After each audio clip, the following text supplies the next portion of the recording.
Welcome back to the Clean Slate Video Club. We are reviewing a recent movie. You may have heard of this one. It's very popular. Um, it seems to be trending. It's made a ton of money. There's actually some controversy. I don't know if we'll talk about it or not with this movie, but this is Obsession. And yeah, let's hear that log line.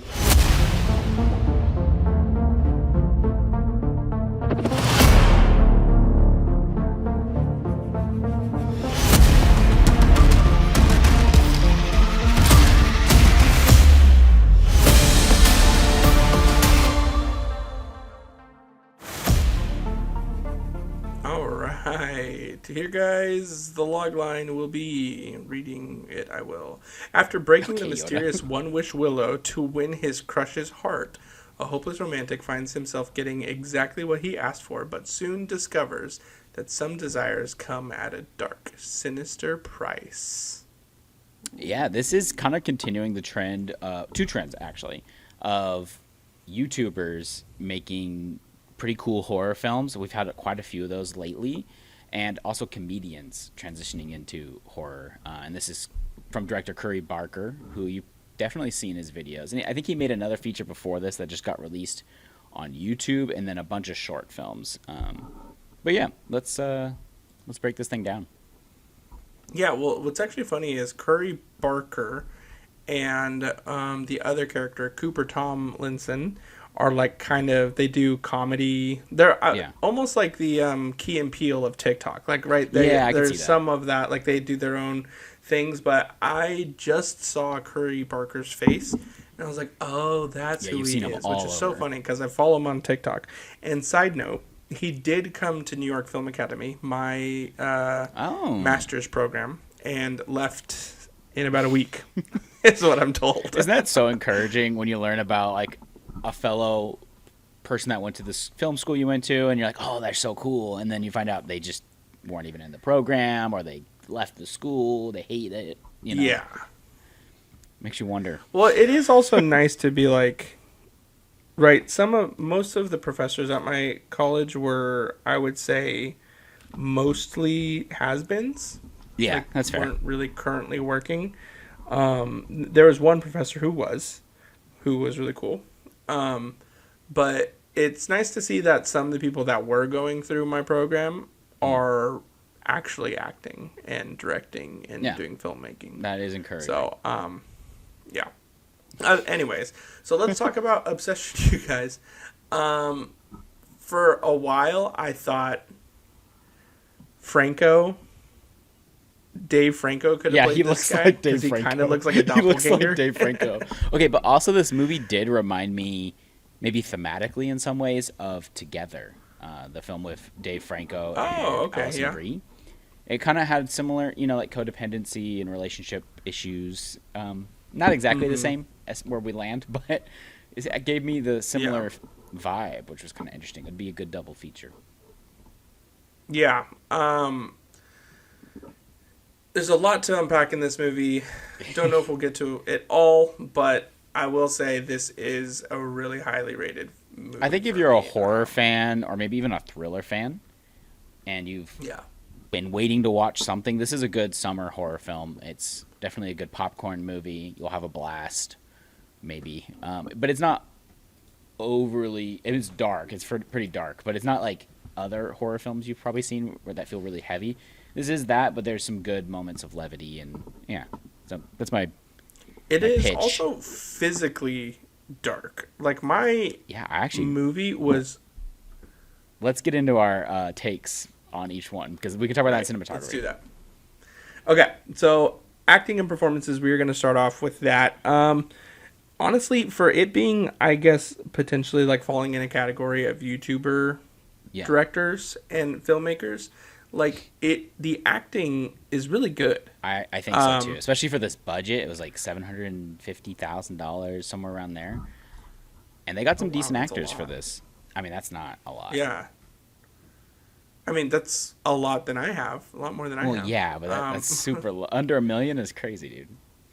I mean, sure, but it's not like completely unheard of. I mean, okay, to be fair, a $750,000 budget for a Blumhouse film is a low number, but $17 million opening weekend and $238 It's million made dollars gross so much worldwide better. Well, that's where the controversy comes in. Ridiculous. Because there was crew let's members. talk about the controversy. Yeah, should we talk about this? I believe the set designer has come out to talk about her pay on this film, which was around $6,000. I believe it was filmed over a month or so, or less than a month potentially. And so she's kind of complaining about the pay and how she had to do all these other extra jobs on set, and there was people on set apparently that weren't paid, which is typical for something with this small of a budget. Yeah, so she's kind of complaining that like she's not getting points now that the movie's made over $200 million. Like they're not getting additional pay, but that is standard in the industry. Is you sign a contract and that's it. So yeah, like if it becomes a success, then that's why a lot of these actors become executive producers, because they weren't getting the after money that a successful movie can make. And I get that, which is actually kind of funny. Like being not paid a ton of money for something that makes a ton of money sucks, but if I was in that position, I wouldn't have complained, at least publicly. I mean, maybe with like friends, but I think at that point is when you leverage, what you worked on, this really massively popular film. Keep buddy with that director, like ride that wave if you can, Because blacklisting is kind of like, it's real. People don't want to admit that it's real, but it's real. She might be and now. It's similar. Yeah, exactly. It's a similar thing of like, if you burn your bridges, you're not going to be able to get it. I understand the complaint. Like, it made so much money. And for sure. But yeah, that's the controversy. Other people have different takes than us, so do your research. Right, sure. But this is also coming from two guys that have done so much free work in our life that we're like, dude, you were on a really successul film, like probably the biggest film of the summer so far. Like, I would be happy that was successful. Yeah, exactly. I wouldn't complain about it like some do, but it's just because we want to be in the industry also. Yeah, dude, I'd suck so much. Anyway, so back onto acting. I don't think that there's really any bad acting here. I would say maybe some of it is kind of like weird, like the shop, like when they're in the crystal shop workers and different things like that. That kind of feels almost intentional in some ways. It almost feels like the sketch comedy coming through a little bit too. Yeah, that also could be true. I will say, obviously, everyone's talking about. I believe her name is Indy Navarrete. How do you say that? How do you say her last name? I believe her first name is Indy. Anyways, she does a great job in this as well. Like it's over the top at points, but then I think the way she tones it back down quickly and successfully says a lot in her acting skills. Obviously, she's going to steal the show because of that. Whereas the other people aren't really memorable. Even Michael Johnston, her co-star, I feel like, he's whatever. He's awkward, which is, it's good awkward, I guess. Yeah, overall, I think the acting is great. Yeah. Okay, so overall acting, I'm probably going to give this like a 3.5, 4. I'm not exactly sure if I can give it a 4 because there's nothing outstanding to me. Like, I think the indie character, Nikki, she does really well. But I also think a lot of it could also be like social media just pumping her up because... Yeah, that's fair. I also feel like it's easier. I mean, I'm not an actor, but it typically is easier to play the psycho evil person than like I feel like those are the people that always get praised for their acting performances, playing someone who's over the top and crazy. But she does a great job overall. So I'm going to give it a 4. That could change on future watches, but I'm curious to see like what her future roles will have that like could prove us wrong, that she might be even better than we think. So yeah, I'm gonna go 4. Right. Okay, sweet. All right, so now let's go to story and writing. This one I struggle with. Okay. So I don't know, maybe I'm having an issue with it being almost like,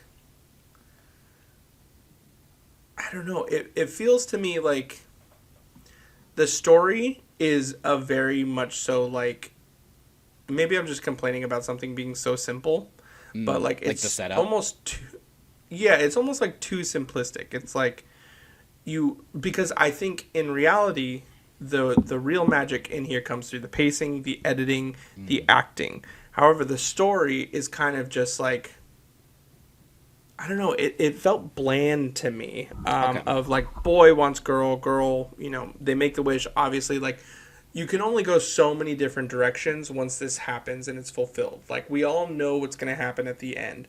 To me, it didn't feel so, like, groundbreaking revelation type deal. Not to say it's a bad movie in any way. And I also did love it a lot because I think, one, Indy does a really good job. And also the scares are pretty good too.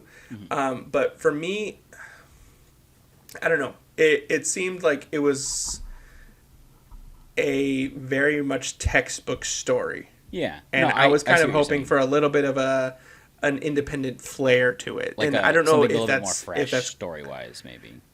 Exactly. Like for instance, and again, I don't want to be an A24 like Hereditary glazer, but like something like Hereditary, which kind of reinvents things more. Midsummer, like all these things, you're like, whoa, and it makes you think deeper. This one is kind of I would possibly categorize it as a classic Blumhouse, like, and so that's what I'm kind of wondering. I wonder if it was Curry, because Blumhouse didn't come in until later on. I don't. Maybe Blumhouse made it. I don't know. To me, again, it's not. It didn't reinvent the wheel for me. It wasn't like, whoa, this is something I want to pay attention to. It was really good, and I really enjoyed the ride. But when over just last couple of days, I've been like mulling over this film. I was like, you know what? The story is not actually that impressive. Everything else in it is wildly impressive, but the story itself, I don't know.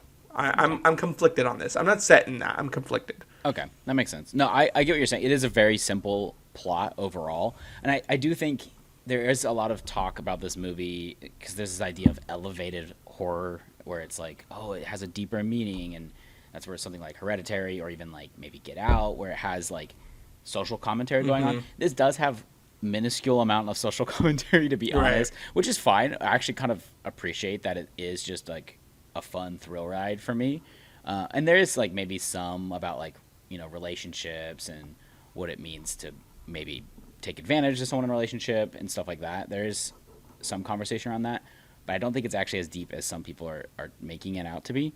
But the simplicity of the plot for me is why I liked it, I think, partially, because it's just fun. It just gets in, ends quickly. It has like I guess it gets into pacing a little bit. It's just a good get in, get out kind of movie for me.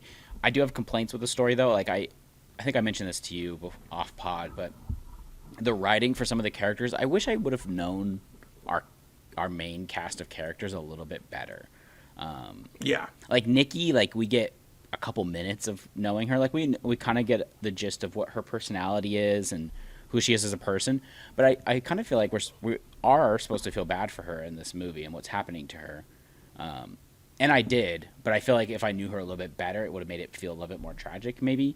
And then the friends, like, you don't really know the friends' personalities that well. The other love interests, I didn't know anything about her. Like, not really. Like, oh, she's hoping to get into school? Cool. So I feel like there could have been a little bit more better character work. Character development. Yeah, and that could have maybe also messed up, though, the flow of the movie and the pacing. So I don't know. I'm kind of split as well. Yeah, and I honestly, I kind of don't mind the fact that they only focused on really Bear. Yeah. But, like, even him, I felt like was a little bit underdeveloped. Yeah, he was just, like, kind of this, like, puppy dog who really wants, like... And that's the thing about, like, a movie like this. He sucks, but, like, I wanted to know he sucks even more, I guess. Like, I wanted to be sold on that just a little bit more. But I mean, I think they tell us he sucks, and we're just supposed to believe he sucks. That's fair. There are people that are watching this movie that are leaving it... taking his side of the whole situation, though. You should look up some of these. I have to send you these actually later, but there's some insane takes I've seen. Oh yeah, and that reminds me, we have to do our Letterboxd review. Okay, let's get on to the next thing segment. Though. But yeah, okay. So I'm gonna honestly say that I'm gonna give writing still a 3.5. Okay, yeah, I think I'm gonna do the same. The story. It is a good story, though. Like, I'm not saying it's bad. It just could have been better. Yeah, exactly. Okay, so now let's get into our cinematography and visual and score here. Okay, we touched on this earlier. The movie is very dark looking, and I think the cinematographer does wonders. I'm trying to find his name, Taylor Clements. I think it looks really good, honestly. Like the moments where Nikki is in shadow throughout the film and then not in shadow, like moving back and forth, kind of showing, some of this disturbed nature that she is now taking on, I think works really well and looks cool. Like when she's just in the corner of the room, like they do that a lot, where it's like, oh, if you don't pay attention in the frame, she'll be in the background, or like waiting to come out. They do that a lot, which I actually love when horror films do that. I don't know if it's like the ones we watched growing up did that a lot too, but this movie definitely does that more than most, honestly. But I loved it. I love when you see stuff in the background and then you're like, hey, what's gonna happen? And the cinematography kind of does that a lot. So yeah, visually, fun movie. I think it looks great. No complaints from me. Yeah, I think for me, what really like had me with the cinematography is, one, when it's so dark, you're like looking for like to see something and like make sense of it. And when they keep it dark on purpose, it almost does that whole thing of like let your imagination kind of do the filling in the blanks. Yeah.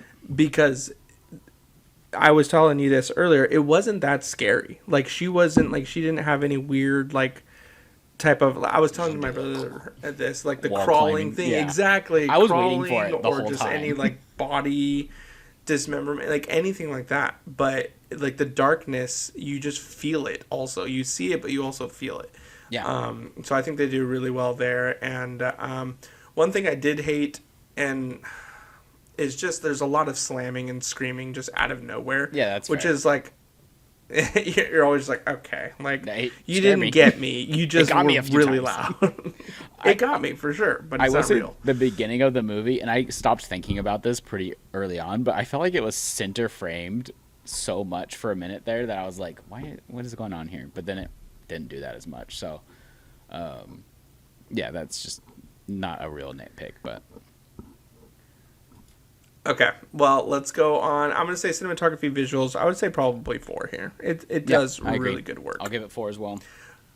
Editing and pacing, I'm going to be simple here. The pacing of this movie is so incredible here. It's there great. were times where I thought it was going to be like it sits down for a little bit. Doesn't. And it does. There's a Not couple much. of points where it does. I guess like when they're but hanging out, not much. eating cat on accident, it slows down for a couple seconds. Or like the party. Luther. I mean, maybe not even Until she that, starts though. reading about Hansel and Gretel incest fanfic. It's like, what the crap is happening? Like, who wrote that? Yeah, literally. So, anyway, editing and pacing, I'm going 4 here. Yeah, so good. I agree. It's edited, and even the pacing feels more like a thriller than a straight-up horror film to me. And I think that's a good thing, because it had me by the freaking throat. Like, if I'm anxious in a movie and I, like, want to know what happens, like, it's like that temptation to Google the ending, before you get there because you're so anxious. It was real. So I think that's a sign of good pacing. Okay, so now we're getting to, before we go into our overall thoughts, let's read a couple of Letterboxd comments just to see what the overall take of this movie is. Number 1 review is, I could fix her. Why did I think of that the entire time? So stupid. All right, let me hear this. So someone said, who knew someone walking backwards could be so terrifying? Yeah, which no, literally. I didn't even remember that scene. That was so weird. Into a dark corner. Yeah, exactly. I literally told Alyssa, That I was like, you can't crazy. do any of this when we get home because it's gonna ruin my night. If she did any half of this, like I'd be out. I'd be running outside. So someone said, my culture is not your costume, parentheses, crazy girlfriend. That's stupid. That's so stupid.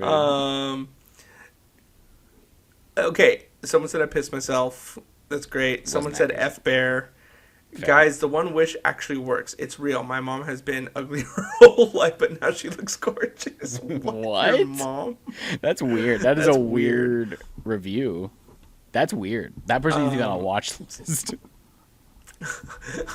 Another one says, Bear, buddy, what the F, man? Are you capable of not being a sniveling little pea? Also, who Wow. words a wish like that? Irresponsible wish making, just begging the monkey pod. Oh, to be monkey pod. Okay, I will say, I kind of like gasped, yelled when he was talking to like her subconscious or whatever, like the actual Nikki, and he's like, "What's so bad about wanting to be with you?" or something like that. And I was like, "Bro, read the room, dude." When she was like laying in the bed, he's like, "What's so Was she bad?" already possessed at this time? Yeah, he says, "What's so bad about you being with me?" Is what he says to like the real Nikki, while she's like sleep talking, basically. Okay, so now I have a question. Why does everybody have such a problem with Bear? That's the problem. He tries to make it work after forcing her into the relationship, basically. Instead of like trying to help her. She's like, "Can you kill me, please?" Like, I'm in hell. It's not the real Nikki. Right. Right. But my thought is, like, it definitely gives you a new perspective on wish making. But every wish maker is so selfish already. We all want what we like, right? Like, he doesn't. You're not thinking about the person it's affecting. Right, which I think that actually leads a good conversation of this movie.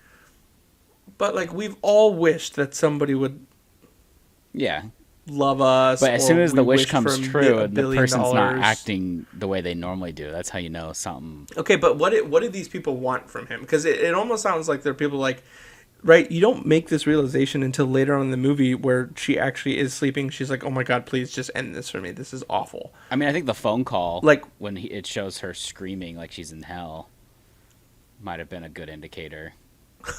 Wait, someone said the fact that my theater was laughing concerns me. This was literally there was funny scenes. I was laughing too. No, like some of the scenes that were disturbing, people were laughing, and I was like, "What?" That is so true. There's some funny moments. I'm not gonna lie, but I kind of laugh at horror films. That's like my thing. Someone said so much better now that I can watch without hiding behind my hands. Fair.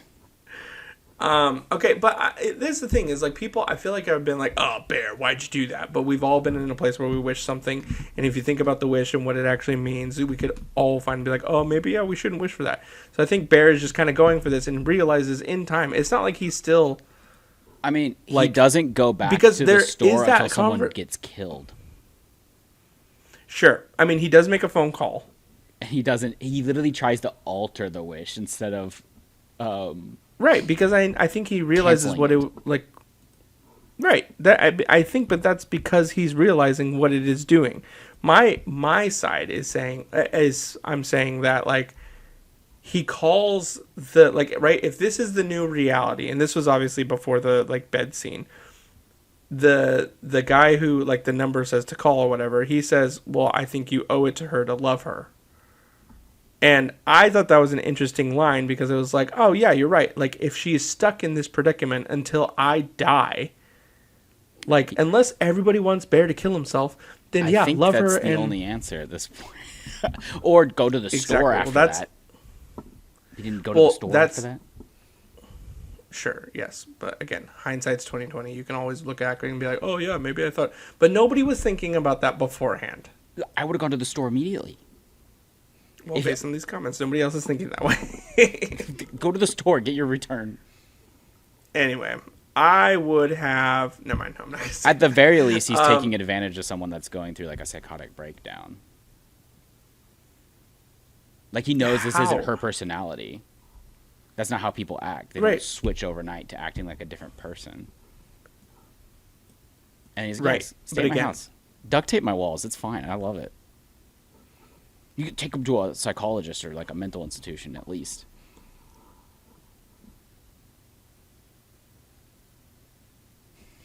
If Rebecca started duct taping your walls and like made a shrine to you, you would take her to the hospital or something, or call a priest. Sure. But again, I think he's probably in a position where it's like, oh, it's not going to get that bad, and he's not thinking about the ramifications that, like, she is aware that something is wrong. I guess.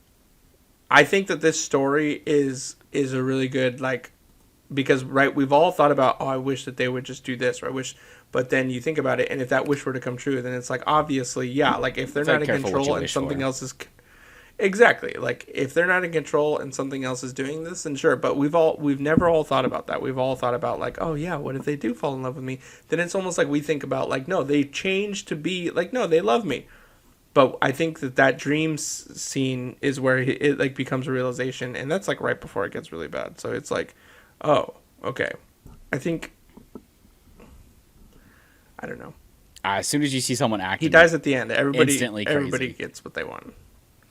Anyway, all right, guys. So overall thoughts. I think this movie's incredible. Apparently, Carson and I did find some moral issue that we can debate about on it. Anyway, but guys, let us. I think overall, I'm going to give this movie a 4. Yeah, I think it deserves a 4. Agree. I did fight myself on that though, because I wasn't sure if it was a 3.5 or a 4. But because I kept thinking about it after watching it, that tells me it's a 4. I do wonder if it holds up on a rewatch. So maybe this Halloween I'll give it another watchy. I know. I really do like this movie. It's fun. It is a wild ride. So there's no shortage of jump scares in this movie, and don't worry about being bored, because you will not be bored in this movie. So guys, let us know what you think in the comments. Did you like this movie? Do you agree with Bear? Do you feel like Nikki sometimes in your own life?